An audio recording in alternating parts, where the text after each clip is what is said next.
Um, we started with talking, focused in on the question of if you were going to design a curriculum for college students that would allow them to be successful in a time of globalization, what would it need to focus on?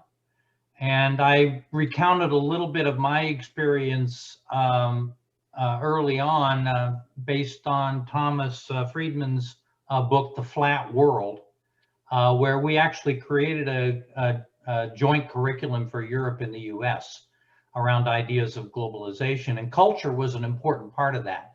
And so we had a big conversation on what would be the cultural focus of the curriculum. And one of the comments I thought was a good one that I've also thought about and used was the global odyssey was a good model for what we would really want to have happen to people. The focus of the curriculum should be on profound humanists.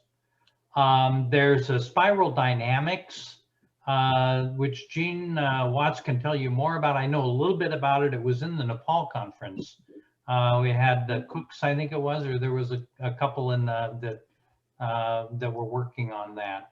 But basically, really, you have an in-depth model of culture and development that would be of the focus of your curriculum. Another source was The Theory of Everything by Ken Wilber.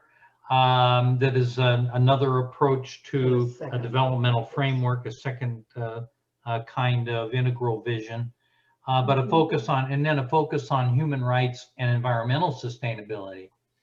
And I can tell you in the curriculum that we developed, we had a grant from the European Union and the Department of Education for $1.5 million for a dual degree program.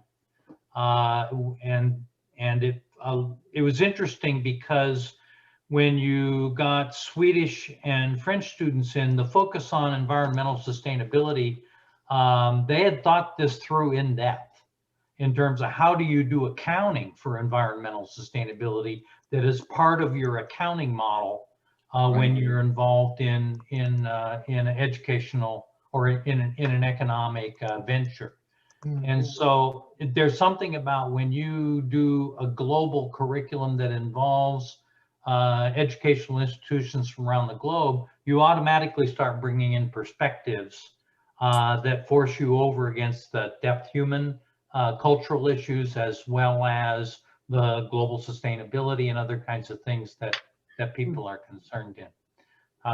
Anyway, we all got kind of excited and reflected on our own global education as a result of being in the villages around the world.